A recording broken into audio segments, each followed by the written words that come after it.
नमस्कार साथियों, मेरा नाम है अशोक पांडे और मेरे चैनल जय विद अशोक में आपका स्वागत है। फ्रेंड्स, आज हम एएफएम में मॉड्यूल ए में चैप्टर नंबर 11 का पार्ट 1 स्टार्ट करेंगे। 2 या 3 लेक्चर लगेंगे इस चैप्टर में। बात करनी है हमें बैंक ऑडिट और इंस्पेक्शन के बारे में। ठीक, बैंक ऑडिट और इंस्पेक्शन की हम यहाँ पर बात करने वाले हैं।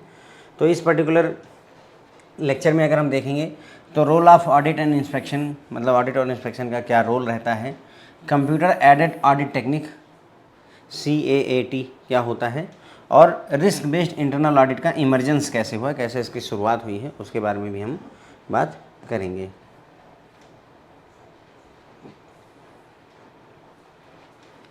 तो अगर इस इंट्रोडक्शन में बात करें, the book an introduction to Indian government accounts and audit issued by controller auditor general of India defines audit as. तो एक बुक है जिसका नाम है an introduction to Indian government accounts and audit, जो कि इसी इशू करी गई है कैग द्वारा। किसके द्वारा? CAG, controller auditor general of India द्वारा। और इसने ऑडिट की जो डेफिनेशन दे रखी है वो ये है भैया, लंबी चौड़ी परिभाषा इन्होंने दे रखी है। An instrument of financial control. तो ये एक इंस्ट्रूमेंट है जो फाइनेंशियल कंट्रोल के लिए काम आता है। It acts as safeguard on behalf of proprietor. ये एक सेफ गार्ड का काम करता है प्रोपराइटर के बिहाफ पर, यानी प्रोपराइटर के लिए सेफ्टी का टूल बन जाता है। अब प्रोपराइटर इंडिविजुअल भी हो सकता है, कोई अकेला व्यक्ति हो सकता है, या ग्रुप ऑफ पर्सन्स, कई सारे लोग भी हो सकते हैं। प्रोपराइटर मतलब जो बिजनेस की शुरुआत करता है। जैसे मैं जेआईबी विद अशोक पढ़ाता हूँ, या जेआईबी विद अशोक की शुरुआत मैंने करी है, तो मैं प्रोपराइटर हुआ इसका। ठीक है, तो इंडिविजुअल या ग्रुप ऑफ इंडिविजुअल्स भी हो सकते हैं प्रोपराइटर के तौर पर। तो ये एक्ट करता है सेफगार्ड के तौर पर प्रोपराइटर के अगेंस्ट एक्स्ट्रावेगेंस, केयरलेसनेस और fraud on part of the proprietors agents और servants in the realisation and utilisation of the money और अदर एसेट्स। ठीक है, क्या कह रहा है ये कि ये एक सेफ गार्ड का काम करता है प्रोपराइटर के लिए। प्रोपराइटर को कहाँ से बचाएगा?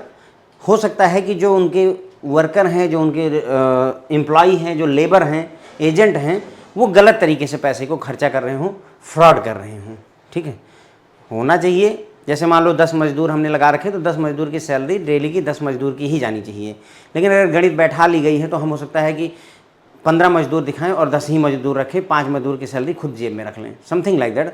तो ऑडिट यहाँ पर मदद करता है, एक एग्जांपल यहाँ पर हो जाता है ये। ठीक है, तो हो सकता है कि जो एजेंट है वो मनी का यूटिलाइजेशन गलत तरीके से कर रहा हो, या कोई और एसेट है उसका दुरुपयोग किया जा रहा हो, तो इसी के अगेंस्ट में एक सेफ गार्ड का काम करता है audit. It ensures on proprietor's behalf that the accounts maintained truly represent facts and that the expenditure has been incurred with due regularity and propriety.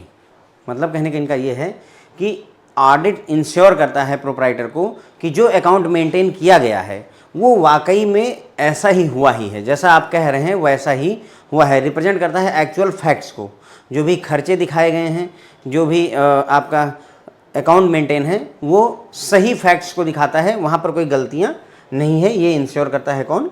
आपका ऑडिट। ठीक है, the agency employed for this purpose is called an auditor. अब जिसको इस काम के लिए, जिस व्यक्ति को या जिस संस्था को, जिस कंपनी को आप ये काम देते हैं कि ऑडिट करो, उसे ऑडिटर बोल दिया जाता है।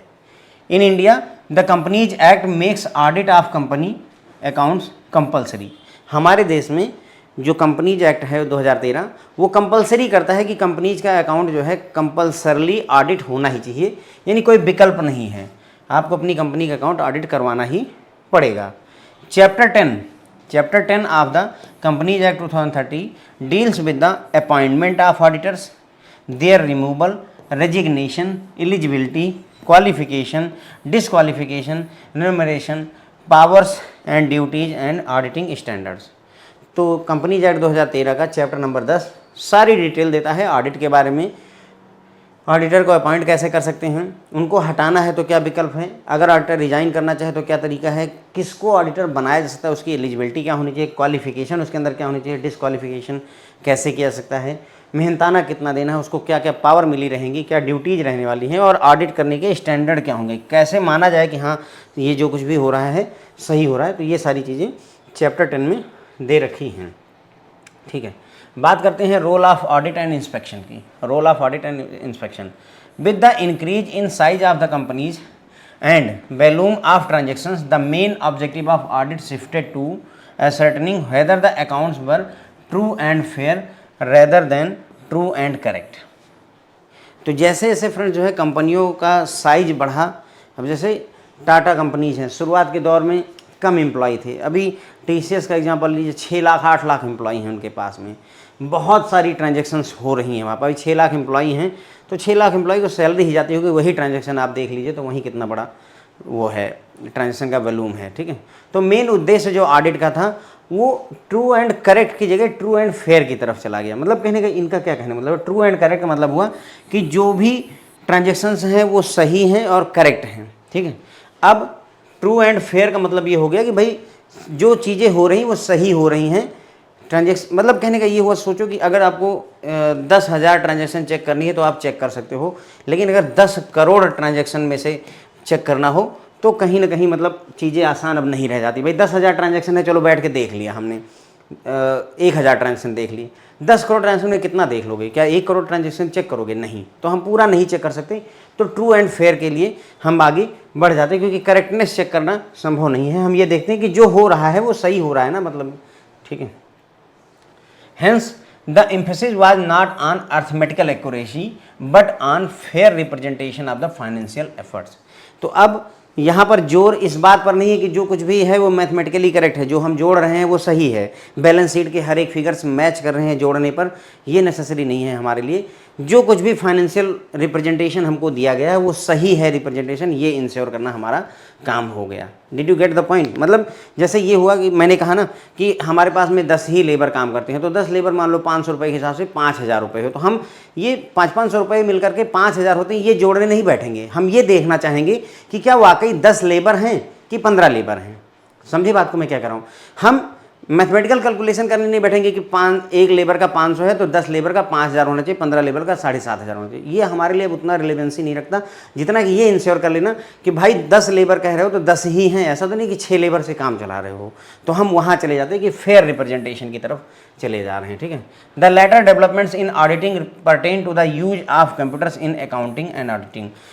बाद में जो आगे जो डेवलपमेंट हुए हैं वो ये हुआ कि अब कंप्यूटर को ऑडिट में यूज किया जाना शुरू हो चुका है। As a result auditing has come a long way from hearing account to taking the help of computer to examine the computerize accounts. तो मतलब ऑडिटिंग बहुत आगे बढ़ चुकी है, अब पहले की तरह जैसी स्थिति नहीं रही। अब हम कंप्यूटर का यूज करके कंप्यूटराइज इन्वायरमेंट में अकाउंट्स को चेक करते हैं। ठीक है, फिर आ जाता है computer aided audit technique, CAAT, computer aided audit technique CAAT। तो CAAT देखो, कंप्यूटर एडेड मतलब कंप्यूटर की सहायता से audit techniques has become a part of audit to process data of audit and to improve the effectiveness and efficiency of the audit process. तो जो CAAT है वो ऑडिट प्रोसेस का पार्ट हो चुकी है, बन चुकी है, और ये क्या करती है, जो डेटा है उसको प्रोसेस करती है ताकि जो इफेक्टिवनेस और इफ़िशियंसी है ऑडिट प्रोसेस को उसको इम्प्रूव किया जा सके। ठीक है, जो ऑडिट का डेटा है उसको कायदे से मैनेज करती है ताकि जो ऑडिट की प्रक्रिया है वो अच्छी हो सके, तेज हो सके और करेक्ट हो सके। Audit procedures are now transform from auditing around the computer to auditing through the computer. तो ऑडिट की जो प्रक्रिया है, पहले कंप्यूटर के आसपास यानी बैंकों में कंप्यूटर लगे हैं, हम उनके कंप्यूटर की सहायता से जो है उनके आसपास में ऑडिट किया करते थे। अब वो दौर बदल चुका है, अब कंप्यूटर की सहायता से ही ऑडिट करते हैं। हमारा ऑडिट कंपनी का खुद का ऑडिट का सॉफ्टवेयर है, कंप्यूटर है, उसकी सहायता से ऑडिट किया जाना शुरू किया गया है। The incidental objective of auditing are detection and prevention of errors and fraud. क्या उद्देश्य है इनका? डिटेक्ट करना और प्रिवेंट करना किसी तरीके की एरर या फ्रॉड को, किसी भी तरीके की एरर या फ्रॉड को डिटेक्ट करना और प्रिवेंट करना। There are also some inherent limitation of the auditing. भाई सीधी सी बात है, हर चीज़ की कुछ ना कुछ कमियां होती हैं, तो कुछ इनहेरेंट लिमिट्स यहाँ पर बताई गई, कुछ खामियां हैं, कमियां हैं ऑडिट में। The auditor's work involve exercise of judgement and he can only express an opinion. तो जो ऑडिटर का काम होता है वो होता है जजमेंट लेना, मतलब एक निर्णय देना, और वो सिर्फ अपनी राय दे सकता है। कहने मतलब ये हुआ जैसे जज होते हैं, जज, तो कोर्ट में दोनों पक्ष अपना जो सबूत देते हैं, जो बातें बताते हैं, उसी के आधार पर वो निर्णय लेता है कि हाँ क्या है क्या नहीं। भले ही उसको कुछ और बातें पता हों, पर उन बातों का उसके लिए कोई मतलब नहीं है। वो जो बातें उसके सामने रखी जाएंगी, जो सबूत उसके सामने पेश किए जाएंगे, सिर्फ उन्हीं सबूतों को ही आधार मान करके वो जजमेंट देता है। तो वही बोल रहे हैं कि ऑडिटर का काम भी कहीं ना कहीं ऐसा ही होता है कि वो एक निर्णय ही, जजमेंट ही दे सकता है, और वो सिर्फ अपनी राय दे सकता है, किसी तरीके कोई आदेश नहीं देता है। राय और आदेश में फ़र्क होता है।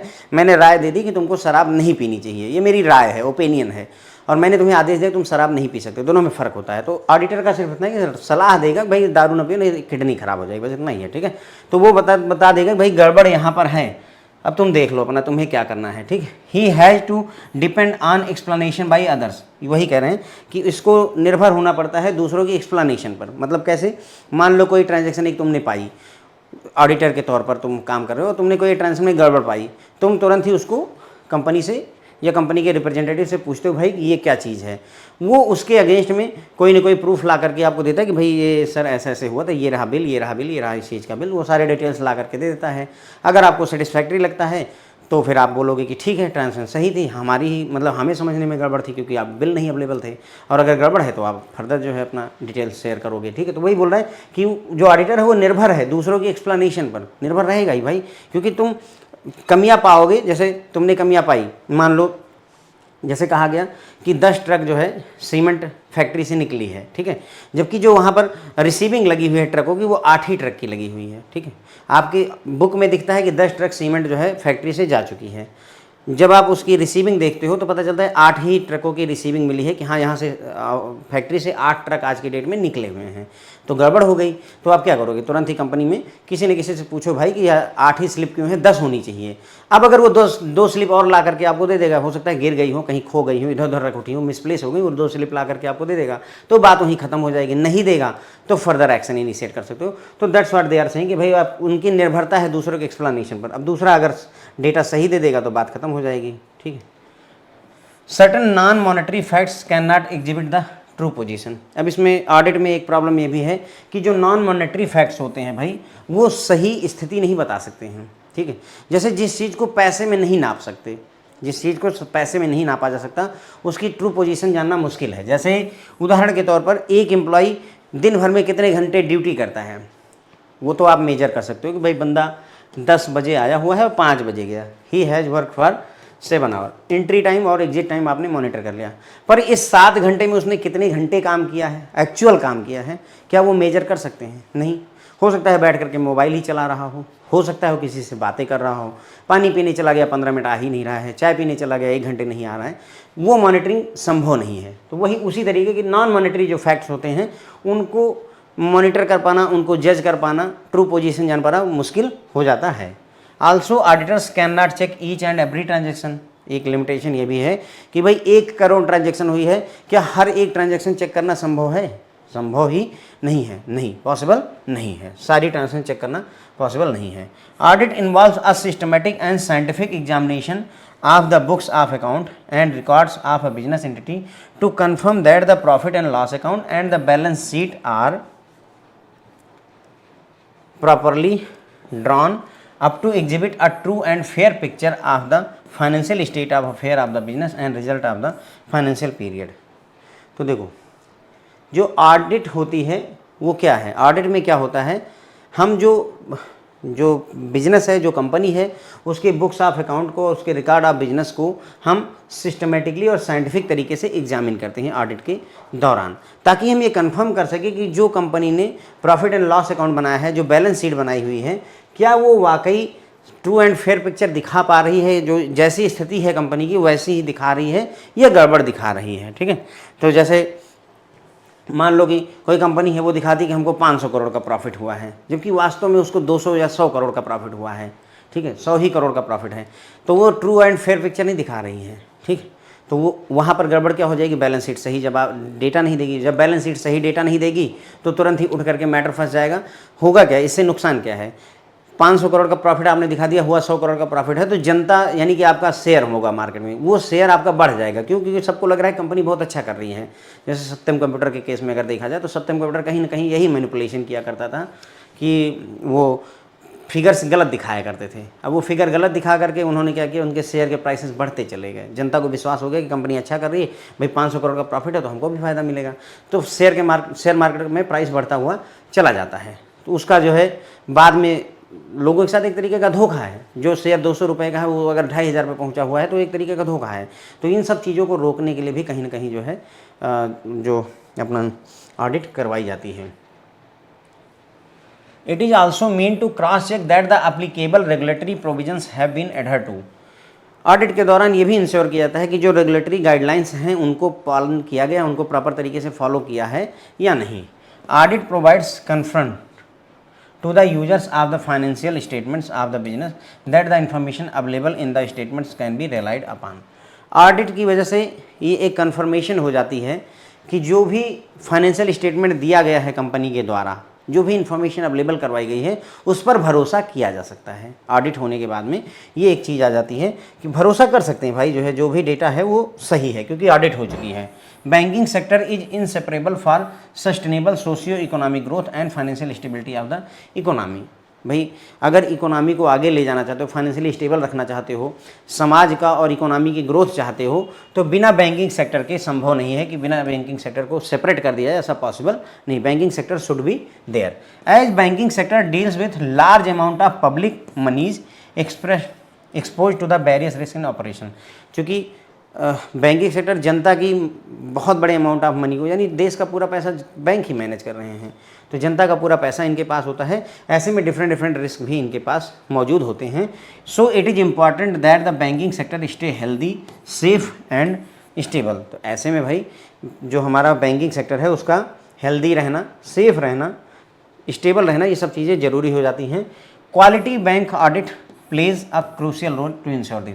अब हमारा बैंकिंग सेक्टर हेल्दी है, सेफ है, स्टेबल है, इसके लिए क्वालिटी बैंक ऑडिट एक इम्पॉर्टेंट रोल प्ले करने लगती है। क्वालिटी बैंक ऑडिट क्या करती है, महत्वपूर्ण, मतलब अच्छी क्वालिटी का ऑडिट अगर होगा तो वो महत्वपूर्ण हो जाएगी बैंक को सेफ रखने में। Banks provide a number of products and services to general public and various segments of economy. जैसे यहाँ पर अगर देखा जाए बैंक ऑडिट का, तो एक यहाँ पर अगर मैं जिक्र करूँ पीएनबी में जो एक वो हुआ था नीरव मोदी कांड है ना, स्केल 4 के ऑडिटर वहाँ बैठते थे ब्रांच में, उनकी भी नज़र से ये बातें स्किप हो गई थी। ठीक है, उनको भी नहीं दिखा थी कि ऐसी गड़बड़ हो रही है नीरव मोदी वाले मामले में। वो बहुत दिन से हो रही थी, ऐसा नहीं था कि अचानक से, उसके पहले भी बहुत बार उन्होंने ऐसा लोन ले रखा था। तो बैंक ऑडिट महत्वपूर्ण हो जाती है अगर बैंक को सेफ रखना चाहते हो। अगर ऑडिट के दौरान वो बात पकड़ी गई होती शुरू में ही तो ये नौबत ना बनती जितना 17,000 करोड़ का लॉस हुआ था। ठीक है, तो ये हो गई बात कि भाई बैंक जो है number of product services provide करते हैं पब्लिक को और डिफरेंट सेगमेंट ऑफ इकोनॉमी को।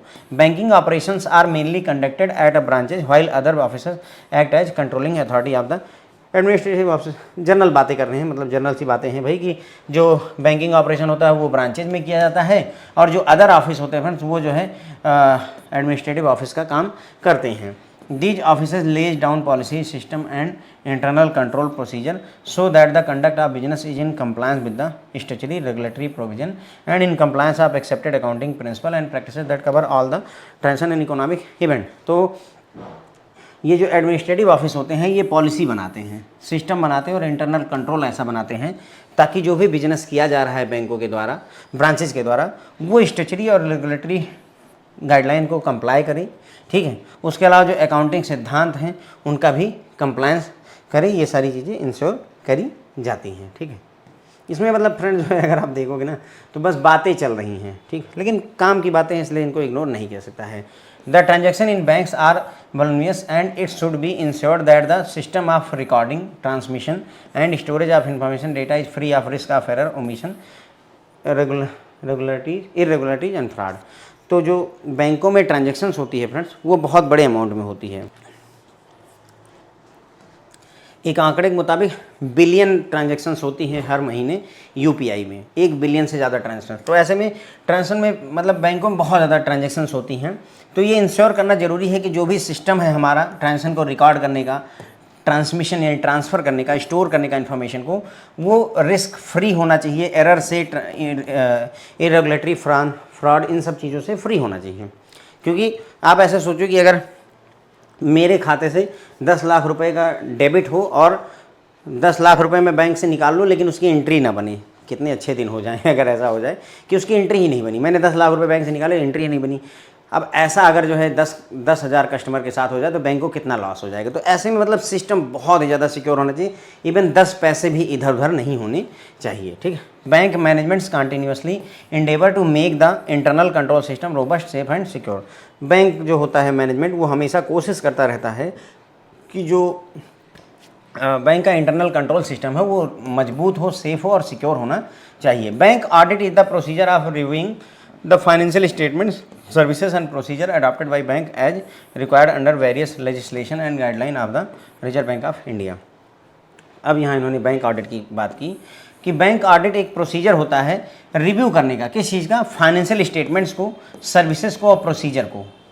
बैंक जो फाइनेंशियल स्टेटमेंट है, सर्विसेज और प्रोसीजर हैं जो भी अडॉप्ट किए गए हैं बैंकों द्वारा, उनको रिव्यू करने की प्रक्रिया होती है, ये इंश्योर करने के लिए कि जो डिफरेंट रूल्स और रेगुलेशन है, जो गाइडलाइंस है आरबीआई की, क्या उनको एडहर किया जा रहा है, कि उनको फॉलो किया जा रहा है या नहीं। It is a routine procedure, ये एक रूटीन प्रोसीजर होता है that all the bank must undergo in order to ensure that they are in compliance with the industry standard and regulatory norms. और ये एक रूटीन का प्रोसीजर होता है। बैंक ऑडिट एक रूटीन प्रोसीजर होता है जिसको हर बैंक को, हर ब्रांच को उससे जाना होता है, ये इंश्योर करने के लिए कि जो ट्रांजेक्शन हो रही है वो कंप्लायंस में है, इंडस्ट्री के स्टैंडर्ड को और रेगुलेटरी नॉर्म्स को फॉलो किया जा रहा है, ठीक। फिर आगे बात करनी है हमें रबिया के बारे में, रिस्क बेस्ड इंटरनल ऑडिट के बारे में, ठीक है। तो यहाँ तक फ्रेंड्स हमने काफ़ी सारी बातें समझी, जानी, ठीक है। तो एक बार क्विक रिव्यू करते हैं फटाफट से। तो शुरुआत में हमने देखा कि कैग द्वारा एक बुक लिखी गई है, नाम है an introduction to Indian government accounts and audit. उसमें ऑडिट की परिभाषा जो दी गई है, ये एक फाइनेंशियल कंट्रोल का इंस्ट्रूमेंट होता है। ये प्रोपराइटर के लिए, जो मालिक है उसके लिए सेफ गार्ड का काम करता है कि कहीं उसके जो वर्कर हैं, एजेंट हैं, नौकर हैं, वो पैसे का या अदर एसेट का दुरुपयोग तो नहीं कर रहे हैं, ठीक है। और ये इंश्योर करता है कि जो भी अकाउंट मेंटेन किया गया है वो ट्रू और फेयर पिक्चर को रिप्रेजेंट करता है, ठीक है। जिस एजेंसी के द्वारा ऑडिट का काम किया जाता है उसे ऑडिटर कहते हैं। वो एक व्यक्ति भी हो सकता है, वो एक संस्था या कंपनी भी हो सकती है। इंडियन कंपनीज एक्ट के तहत कंपनियों की ऑडिट कंपलसरी होती है, सभी कंपनियों की ऑडिट होनी ही होनी है, कोई विकल्प नहीं है। कंपनीज एक्ट 2013 का चैप्टर 10 डील करता है ऑडिट से रिलेटेड सभी बातों को, कि कौन ऑडिटर हो सकता है, कौन नहीं हो सकता है, कैसे हटाना है, कितना मेहनताना देना है, सारी बातें वहाँ पर होती हैं। रोल ऑफ ऑडिट और इंस्पेक्शन की अगर बात करें तो ऑडिट और इंस्पेक्शन का रोल ये होता है कि भाई जैसे जैसे कंपनियों का साइज बढ़ता है वैसे वैसे वहाँ पर ट्रांजैक्शन बढ़ती जाती है, ज़्यादा ट्रांजैक्शन हो जाती है, तो ऐसे में हर एक ट्रांजैक्शन को चेक करना मुश्किल हो जाता है। तो जो जोर होता है वो ट्रू और फेयर पिक्चर के बारे में होता है। यहाँ जोर होता है अर्थमेटिकल एक्यूरेसी हम ना चेक करके, जो आपका फेयर रिप्रेजेंटेशन है कि नहीं फाइनेंस का, वो हम यहाँ पर देखते हैं। उसके बाद में जो डेवलपमेंट हुए हैं ऑडिटिंग में, वो पर्टेन करते हैं कि मतलब कंप्यूटर में, मतलब ऑडिट में अब कंप्यूटर का यूज किया जाना शुरू हो चुका है, बस यही नया डेवलपमेंट है। अब यहाँ पर कंप्यूटर की सहायता से डिफरेंट जो अकाउंट्स हैं उनको एग्जामिन किया जाता है। फिर इसी के तहत जो है कंप्यूटर, चूँकि कंप्यूटराइजेशन हुआ है तो कंप्यूटराइजेशन के तहत टेक्निक जो आई उसका नाम कंप्यूटर एडेड ऑडिट टेक्निक रखा गया। कंप्यूटर एडेड ऑडिट टेक्निक जो है ये ऑडिट प्रोसेस का पार्ट हो चुकी है और ये इफेक्टिवनेस और एफिशिएंसी ऑडिट प्रोसेस को इम्प्रूव करती है। ऑडिट प्रोसीजर जो है ऑडिटिंग अराउंड द कंप्यूटर की बजाय अब ऑडिटिंग थ्रू कंप्यूटर की तरफ जा चुके हैं। उद्देश्य अगर देखा जाए ऑडिट का, तो किसी भी तरीके का जो है फ्रॉड या एरर हो उसको डिटेक्ट करना और प्रिवेंट करना इनका उद्देश्य होता है। कुछ लिमिटेशंस भी हैं ऑडिट की, जैसे ऑडिटर का वर्क जो है जजमेंट का एक्सरसाइज होता है, मतलब उसको निर्णय लेना है फैक्ट के आधार पर, और वो सिर्फ एक ओपिनियन देता है, एक राय देता है, कौन, ऑडिटर। उसके अलावा ये दूसरों के एक्सप्लेनेशन पर भी निर्भर करता है। नॉन मॉनेटरी जो फैक्ट होते हैं उनकी ट्रू पोजीशन इंक्वायर करना संभव नहीं, जो मैंने आपको काम वाला दिखाया था कि भाई आदमी 7 घंटे ड्यूटी पर तो है पर एक्चुअल में काम कितने घंटे किया वो करना, उसको मॉनिटर करना मुश्किल हो जाता है। आल्सो बैंक जो है ऑडिटर नहीं चेक कर सकते हर एक ट्रांजेक्शन को, ये भी संभव नहीं है। ऑडिट जो है एक तरीका है सिस्टमेटिक और साइंटिफिक एग्जामिनेशन करना बुक्स ऑफ अकाउंट और रिकॉर्ड को बिजनेस एंटिटी के, ताकि ये कंफर्म किया जा सके कि जो प्रॉफिट लॉस अकाउंट है और जो बैलेंस शीट्स हैं वो प्रॉपरली जो है ट्रू और फेयर पिक्चर दिखा पा रहे हैं या नहीं बिजनेस की। उसके बाद में ऑडिट जो है कंफर्म करता है, मतलब अगर किसी फाइनेंशियल स्टेटमेंट की ऑडिट हो चुकी है तो हम ये विश्वास कर सकते हैं कि जो स्टेटमेंट हमारे सामने इस पर भरोसा किया जा सकता है, ठीक है। तो ऑडिट होने के बाद में भरोसा कर लो तुम, ये वाली स्थिति हो जाती है, हाँ भरोसा हो गया है, क्योंकि अब ऑडिट हो चुकी है तो अब गड़बड़ होने के चांसेस बहुत ही कम हो जाते हैं। बैंकिंग सेक्टर भाई, अब यहाँ पर बैंकिंग सेक्टर की शुरुआत करी उन्होंने। बैंकिंग सेक्टर, अगर देश की तरक्की चाहिए तो बैंकिंग सेक्टर को अलग नहीं रखा जा सकता है। बैंक चूँकि बहुत ज़्यादा अमाउंट ऑफ पब्लिक मनी को डील करते हैं तो ऐसे में रिस्क भी बहुत ज़्यादा होता है। तो ये महत्वपूर्ण हो जाता है कि बैंकिंग सेक्टर जो है हेल्दी, सेफ़ और स्टेबल बना रहे। क्वालिटी बैंक ऑडिट जो है इम्पॉर्टेंट रोल प्ले करती है। क्वालिटी बैंक ऑडिट होना ज़रूरी है, क्योंकि bank different number of product और सर्विसेज प्रोवाइड करते हैं वेरियस सेगमेंट ऑफ इकोनॉमी को। तो जो बिजनेस है वो ब्रांचेज में किया जाता है और कंट्रोलिंग अथॉरिटी एडमिनिस्ट्रेटिव ऑफिस में, सर्कल ऑफिस, रीजनल ऑफिस और जोनल ऑफिस में बैठते हैं। जो ऑफिसर्स पॉलिसी बनाते हैं, ये जो ऑफिस होते हैं ये मतलब एडमिनिस्ट्रेटिव ऑफिस पॉलिसी बनाते हैं, हेड ऑफिस वगैरह पॉलिसी बनाता है, इंटरनल कंट्रोल के प्रोसीजर बनाते हैं, ये इंश्योर करने के लिए कि जो बैंक बिजनेस कर रहा है वो स्टैट्यूटरी और रेगुलेटरी गाइडलाइन के हिसाब से हो रहा है और सभी जो भी अकाउंटिंग के सिद्धांत वगैरह इन सबको हम बराबर फॉलो कर रहे हैं, ठीक है। जो बैंकों में ट्रांजैक्शंस होती हैं वो बहुत बड़े मात्रा में होती है, वॉल्यूमियस होती हैं, तो ऐसे में ज़रूरी हो जाता है कि जो भी सिस्टम है रिकॉर्डिंग का सिस्टम, मतलब कंप्यूटर वगैरह हो गए, जो भी हमारा स्टोरेज है, डेटाबेस है, वो रिकॉर्डिंग, ट्रांसमिशन और स्टोरेज का जो सिस्टम है वो रिस्क फ्री होना चाहिए, एरर फ्री होना चाहिए, उसमें कोई गड़बड़ी ना हो, ओमिशन नहीं होनी चाहिए, इरेगुलरिटी वगैरह नहीं होनी चाहिए। बैंक मैनेजमेंट बराबर प्रयास करता रहता है इस बात का कि जो इंटरनल कंट्रोल हो वो मजबूत हो, सेफ़ हो और सिक्योर होना चाहिए। बैंक ऑडिट जो है बैंक ऑडिट एक प्रक्रिया है जिसकी सहायता से फाइनेंशियल स्टेटमेंट को रिव्यू किया जाता है, सर्विसेज को और प्रोसीजर जो भी अडॉप्ट किया गया है बैंक को उसको रिव्यू किया जाता है, ये देखने के लिए कि जो डिफरेंट गाइडलाइंस हैं, जो डिफरेंट रूल्स रेगुलेशन हैं रिजर्व बैंक ऑफ इंडिया के, क्या उनको फॉलो किया जा रहा है या नहीं किया जा रहा है। बैंक ऑडिट एक रूटीन प्रक्रिया है जिसमें सभी बैंकों को जाना होता है, सभी बैंकों का रूटीन में ऑडिट होता ही होता है। आगे चल करके हम रूटीन मतलब इंटरनल ऑडिट, एक्सटर्नल ऑडिट, ये सारे टाइप वगैरह भी डिस्कस करेंगे, लेकिन आगे के लेक्चर्स में वो बातें होंगी, ठीक है। तो यहाँ पर इंश्योर किया जाता है कि जो भी इंडस्ट्री स्टैंडर्ड है, जो भी आपका रेगुलेटरी नॉर्म्स हैं, उनको हम प्रॉपर तरीके से एडहर कर रहे हैं। ये चीज़ इंश्योर करवाई जाती है किसकी सहायता से? बैंक ऑडिट की सहायता से। बात करेंगे emergence of risk based internal audit and its significance. देखिए यहाँ पर जब मैं आपको पढ़ा रहा हूँ तो कोशिश यही है कि मैं चीज़ों को आपको डिटेल में समझाता हुआ चलूँ, क्योंकि इतना समझे रहेंगे तभी कुछ चीज़ें दिमाग में रह पाएंगी, अदरवाइज जो है शॉर्ट फॉर्म में पढ़ने पर चीज़ें ज़्यादा ध्यान में नहीं रहती हैं, ठीक है। तो इसलिए थोड़ा सा ज़्यादा समय लगता है लेक्चर्स में। The internal audit system in bank historically concentrated on transaction testing of accuracy and reliability of the accounting records and financial reports, integrity, reliability and timeliness of the control reports and adherence to legal and regulatory requirement। तो जो internal audit system था बैंकों का, इतिहास में अगर देखा जाए, हिस्टोरिकली देखा जाए, तो वो कंसंट्रेट करता है, जोर देता है ट्रांजैक्शन टेस्टिंग पर, एक्यूरेसी की टेस्टिंग पर, मतलब कि ट्रांजैक्शन की टेस्ट किया जाता था कि ट्रांजैक्शन सही है कि नहीं, जो ट्रांजैक्शन हुई एक्यूरेट हुई है कि नहीं, जो अकाउंटिंग रिकॉर्ड हैं क्या वो रिलायबल हैं, उन पर भरोसा किया जा सकता है कि नहीं किया सकता है, ईमानदारी है, रिलायबिलिटी है, टाइमलीनेस है या नहीं है, लीगल और रेगुलेटरी रिक्वायरमेंट को क्या हम फुलफ़िल कर रहे हैं कि नहीं कर रहे हैं, ये सारी चीज़ों पर ध्यान दिया जाता था इंटरनल ऑडिट में पहले। However in the changing scenario, लेकिन अब जैसे जैसे समय बदला है, the scope of internal audit has widened to evaluate the adequacy and effectiveness of risk management procedure and internal control system adopted by the bank। लेकिन जैसे जैसे समय बदला है वैसे वैसे इंटरनल ऑडिट का जो दायरा है, जो स्कोप है, वो वाइडन हो गया है। ये इवेल्युएट करना अब ज़रूरी हो गया है कि क्या जो रिस्क मैनेजमेंट प्रोसीजर अडॉप्ट किया गया है बैंक द्वारा उसमें एडिक्वेसी और इफ़ेक्टिवनेस है या नहीं है, और इंटरनल कंट्रोल सिस्टम जो बैंक ने अडॉप्ट किया है वो इफेक्टिव है, एक्यूरेट है या नहीं है। ये सारी चीज़ें इंश्योर करनी शुरू करें। मतलब कहने का हमने अपना दायरा बढ़ाया। पहले हम क्या करते थे, हम सिर्फ फैक्ट पर ध्यान देते थे कि भाई जो ट्रांजैक्शन हो रही सही हो रही कि नहीं हो रही है, जो रिपोर्टें हैं वो सही हैं रही हैं, रिलायबल हैं, टाइमली मिल रही कि नहीं मिल रही, ये सारी चीज़ें। लेकिन अब यहाँ से भी बढ़ करके अब हम रिस्क मैनेजमेंट की क्या प्रॉपर तरीके से बैंक रिस्क को मैनेज कर पा रहा है, यहाँ चले गए ऑडिट के दौरान। जो इंटरनल कंट्रोल सिस्टम है क्या वो सफिशियंट है, क्या वो चीज़ों को मैनेज कर पा रहा है, यहाँ पर हमने जोर देना शुरू कर दिया है। ठीक। 10 Reserve Bank of India vide circular dated 27 December 2002 had introduce risk based internal audit RBIA system in scheduled commercial bank SCB as part of their internal control framework.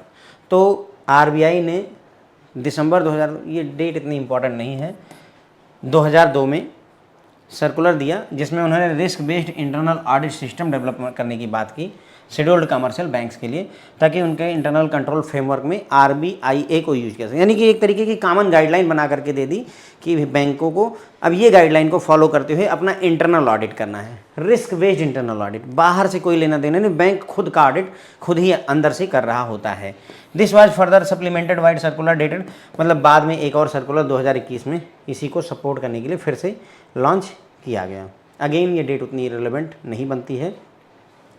This RBIA framework relied broadly on well-defined policy for internal audit, effective channels for communication, and adequate audit resources with sufficient professional competence। तो जो risk based internal framework audit का framework था वो उसमें कहाँ पर जोर दिया गया। पहला, वेल डिफाइंड पॉलिसी होनी चाहिए इंटरनल ऑडिट के लिए, इंटरनल ऑडिट कैसे किया जाएगा उसकी पॉलिसी होनी चाहिए। कम्युनिकेशन ऑफ चैनल, क्या क्या हो सकता है, यानी कि कैसे हम कोई बात एक दूसरे से जान सकते हैं, कैसे किसके थ्रू ऑडिटर किससे कम्युनिकेट कर सकता है, किस रैंक पर रहेगा, ये सारी चीज़ें यहाँ पर बातें करी गई। साथ ही साथ में सफिशिएंट जो है प्रोफेशनल कॉम्पिटेंस, यानी कि प्रोफेशनल क्षमता, यानी ऑडिट करने की क्षमता भी होनी चाहिए, इस पर भी बात करी गई। Reserve Bank of India has underline the important role a sound internal audit function plays in contributing to effectiveness of internal control system in banks which has become crucial to conduct of modern banking business. तो यहाँ ये बोल रहे हैं कि reserve Bank of India ने बताया कि भाई अब जो है जो इंटरनल ऑडिट फंक्शन है ये महत्वपूर्ण रोल प्ले करने लगा है, महत्वपूर्ण रोल प्ले करने लगा है किस चीज़ में, इंटरनल कंट्रोल सिस्टम की इफेक्टिवनेस को इम्प्रूव करने में। जो इंटरनल कंट्रोल सिस्टम है वो इफेक्टिव है, अच्छा है या नहीं है, इसमें इंटरनल ऑडिट फंक्शन बहुत महत्वपूर्ण रोल अदा करता है। और जो इंटरनल कंट्रोल सिस्टम है वो एक क्रूशियल रोल प्ले करता है मॉडर्न बैंकिंग बिजनेस के कंडक्ट में, यानी मॉडर्न बैंकिंग बिजनेस संभव ही है जब इंटरनल कंट्रोल सिस्टम अच्छा हो। Internal audit function of bank is expected to proactively identify the new risk to ensure that appropriate controls are in place to mitigate them. तो जो internal audit function है उससे ये उम्मीद की जाती है कि वो प्रोएक्टिवली, यानी आगे बढ़ करके आइडेंटिफाई करेगा नए तरीके के रिस्क, ताकि इंश्योर किया सके कि अप्रोप्रिएट कंट्रोल्स जो हैं उन रिस्क को मिटिगेट करने के लिए सामने रखे गए हैं। ठीक है, तो मतलब ये इनका कहने मतलब है इंटरनल ऑडिट फंक्शन जो है उससे ये उम्मीद की जाती है कि भाई वो जो भी नए रिस्क अगर बनने वाले हैं तो उन नए रिस्क को भी पहचानें ताकि हम उनको जल्दी से जल्दी मिटिगेट कर सकें, रोक सकें। ऐसा उम्मीद इंटरनल ऑडिट फंक्शन से है। Guidance note of Reserve Bank of India on RBIA RBS। RBIA risk based internal audit होता है, RBS होता है रिस्क बेस्ड सुपरविजन।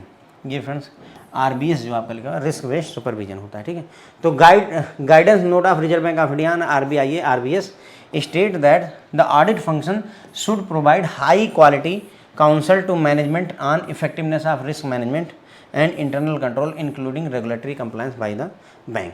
तो जो रिजर्व बैंक ऑफ इंडिया द्वारा गाइडेंस नोट जारी किया गया है RBIA पर, वो कहता है कि जो ऑडिट फंक्शन होना चाहिए वो प्रोवाइड करे हाई क्वालिटी काउंसिल, मतलब अच्छी क्वालिटी की काउंसलिंग, सलाह दे मैनेजमेंट को किस बारे में, कि जो रिस्क मैनेजमेंट है उसकी इफेक्टिवनेस और इंटरनल कंट्रोल की इफेक्टिवनेस कैसे रखी जाए ताकि रेगुलेटरी कंप्लायंस बैंकों के द्वारा किए जा सकें।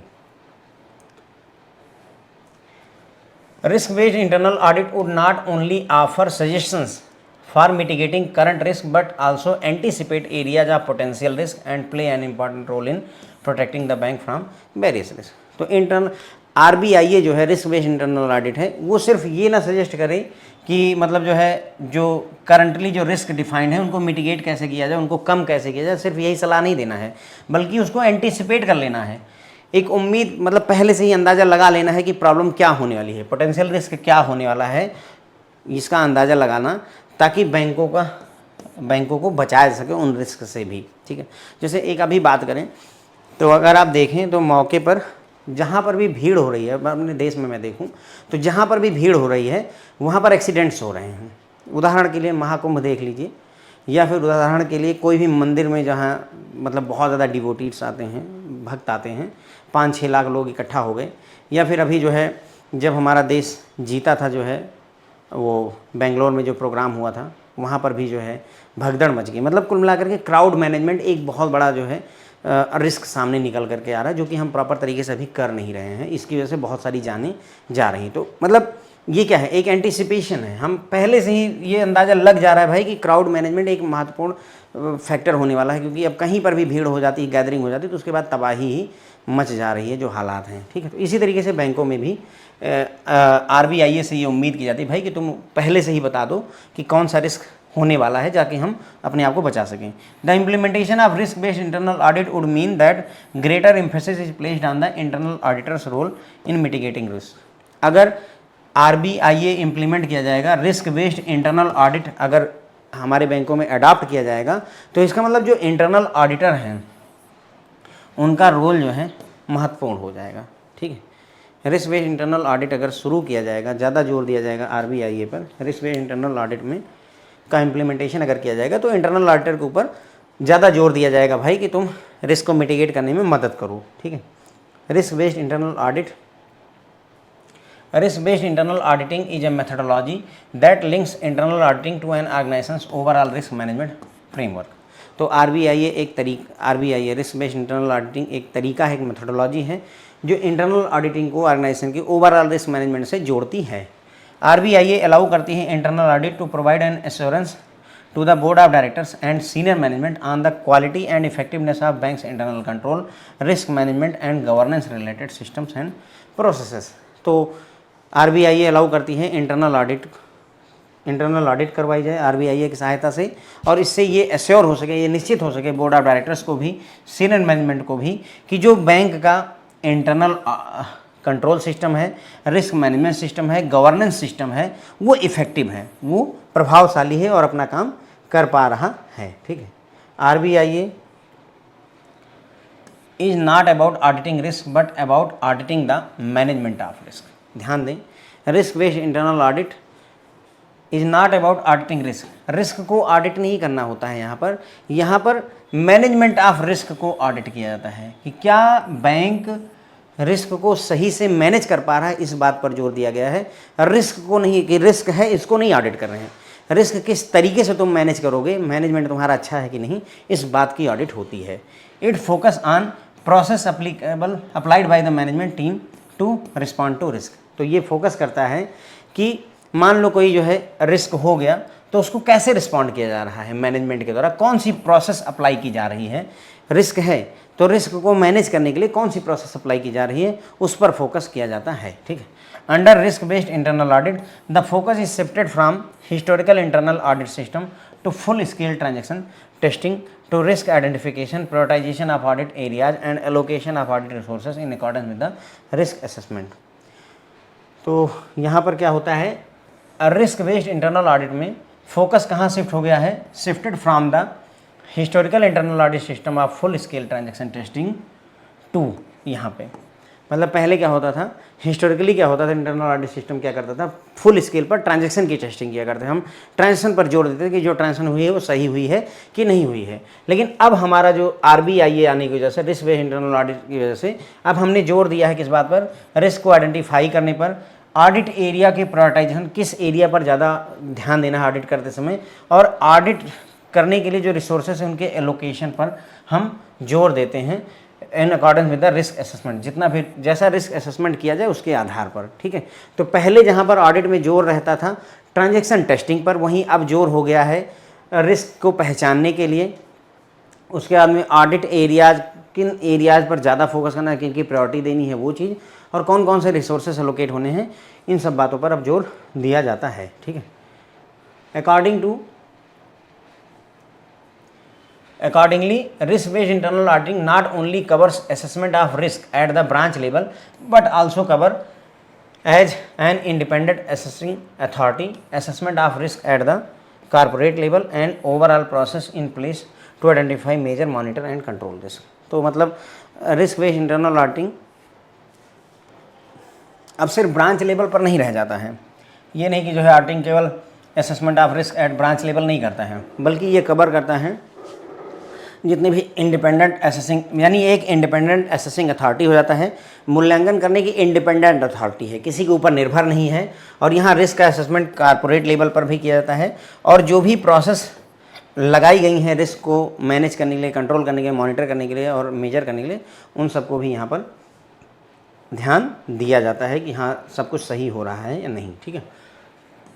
While the aforesaid guidance note lays out the basic approach for risk-based internal audit function, banks are expected to reorient their approach in line with the evolving best practices as part of their overall governance and internal। मतलब क्या कह रहे हैं कि जो RBI ने guideline दे रखी है RBIA के लिए, वो ठीक है, बेसिक अप्रोच यही रहनी चाहिए आपकी, लेकिन आपको चाहिए कि आप अपनी अप्रोच को रीओरिएंट करें। हर एक बैंक अपने हिसाब से इसको बेसिक अप्रोच मान करके इसको रीओरिएंट करें, दोबारा से सेट करें, ताकि जो है जो ओवरऑल गवर्नेंस और कंट्रोल फ्रेमवर्क है वो बेहतर से बेहतर काम कर सके, ठीक है। मतलब कहने का ये हुआ कि जैसे ये कहा गया कि भाई बच्चा कम से कम 6 साल का हो तभी जो है उसको क्लास 1 में एडमिशन लिया जाएगा, ठीक है। नई पॉलिसी, एजुकेशन पॉलिसी ये कहती है। तो अगर नई एजुकेशन पॉलिसी कहती है कम से कम 6 साल का हो, तो इसका मतलब अब आप अपनी पॉलिसी नहीं बनाए तो कम से कम उसे 7 साल या 8 साल कर दीजिए। ये नहीं कि 6 साल से कम करके 3 साल कर दीजिए, 2 साल कर दीजिए, नहीं। मतलब जो बेसिक स्ट्रक्चर उसको नहीं वायलेट करना है, लेकिन अपने हिसाब से चीज़ों को मॉडिफाई करके ज़रूरत के हिसाब से ढाल सकते हैं, कोई दिक्कत नहीं है। Banks are encourage to adopt the international internal audit standards like those issued by the Basel committee on banking supervision and the institute of internal auditors. तो यहाँ बोला जा रहा है कि बैंकों को चाहिए कि वो अडॉप्ट करें जो भी इंटरनेशनल स्टैंडर्ड हैं इंटरनल ऑडिट के, उनको, जैसे BCBS द्वारा इशू किए गए हैं या IIA institute of internal auditors द्वारा इशू किए गए हैं, ठीक। तो यहाँ से फ्रेंड्स हमने बात शुरू करी थी रिस्क बेस्ड इंटरनल ऑडिट और उसके सिग्निफिकेंस की बात करी थी। तो इंटरनल ऑडिट सिस्टम जो बैंकों में पहले हुआ करता था, उसमें क्या होता था कि ट्रांजैक्शन की टेस्टिंग करी जाती थी, उसकी एक्यूरेसी की टेस्टिंग करी जाती थी, जो भी रिकॉर्ड है अकाउंट्स का वो रिलायबल है या नहीं है, उसको वो लीगल और रेगुलेटरी कंप्लायंस को फॉलो करता है कि नहीं करता, ये सारी चीज़ों पर जोर दिया जाता था। लेकिन चेंजिंग सिनारियो में इंटरनल ऑडिट अब अपना दायरा बढ़ा चुका है। अब यहाँ पर देखा जाता है कि जो रिस्क मैनेजमेंट प्रोसीजर हैं क्या वो एडिक्वेसी और इफेक्टिवनेस रखते हैं या नहीं रखते हैं, और इंटरनल कंट्रोल सिस्टम जो भी बैंकों द्वारा अडॉप्ट किया गया है वो सही है या नहीं। इसी क्रम में RBI द्वारा risk based internal audit system लाया गया 2002 में शेड्यूल्ड कमर्शियल बैंकों के लिए, बाद में 2021 में और सर्कुलर आया है। RBIA फ्रेमवर्क जो है जोर देता है ब्रॉडली कि वेल डिफाइंड पॉलिसी होनी चाहिए इंटरनल ऑडिट के लिए, इफेक्टिव चैनल ऑफ कम्युनिकेशन होना चाहिए, पर्याप्त रिसोर्सेज होने चाहिए, और इसके अलावा प्रोफेशनल दक्षता यानी कि क्षमता भी होनी चाहिए कि ऑडिट की जा सके। रिजर्व बैंक ऑफ इंडिया जो है जोर देता है कि जो इंटरनल ऑडिट सिस्टम है वो महत्वपूर्ण रोल प्ले करेगा इंटरनल कंट्रोल सिस्टम के इफेक्टिवनेस में, ठीक है। इंटरनल कंट्रोल सिस्टम उतना ही इफेक्टिव होगा जितना इंटरनल ऑडिट फंक्शन अच्छा काम करेगा, और internal control system modern banking business के लिए बहुत ज़्यादा ज़रूरी है। इंटरनल ऑडिट फंक्शन में बैंक में से उम्मीद की जाती है, इंटरनल ऑडिट फंक्शन यानी इंटरनल जो ऑडिट सिस्टम है उससे ये उम्मीद की जाती है कि वो प्रोएक्टिवली आइडेंटिफाई करेगा नए नए तरीके के रिस्क को, ठीक है, और नए तरीके के प्रोएक्टिवली आगे बढ़ करके नए रिस्क को आइडेंटिफाई करेगा, इंश्योर करेगा कि भाई उनको मिटिगेट हम कर सकें, रिस्क होने से पहले ही हम उनको कंट्रोल कर सकें। गाइडेंस नोट लाया गया रिजर्व बैंक ऑफ इंडिया द्वारा RBIA और RBS पर, RBS होता है रिस्क बेस्ड सुपरविजन पर, जहां पर उन्होंने कहा कि ऑडिट फंक्शन जो है हाई क्वालिटी की काउंसिल प्रोवाइड करेगा, मदद प्रोवाइड करेगा, management of effectiveness of risk management, internal control और रिस्क मैनेजमेंट इफेक्टिवनेस रखे, इसके लिए हाई क्वालिटी का गाइडेंस प्रोवाइड करेगा। रिस्क बेस्ड जो इंटरनल ऑडिट होता है वो केवल ऑफर नहीं करता है, सिर्फ सजेशन नहीं देता है कि करंट रिस्क को कैसे मिटिगेट करना है, बल्कि जो नए रिस्क हैं जिनकी उम्मीद की जा सकती है उनको भी आइडेंटिफाई करने में और उनको भी कंट्रोल करने में मदद करने की उम्मीद की जाती है रिस्क बेस्ड इंटरनल ऑडिट से, ठीक है। RBIA अगर risk based internal audit system अगर इम्प्लीमेंट किया जाता है तो इसका मतलब है जो इंटरनल ऑडिटर हैं हम उनका रोल महत्वपूर्ण मानकर चलने लगते हैं कि रिस्क मिटिगेट करने में इंपॉर्टेंट रोल प्ले करने वाले हैं।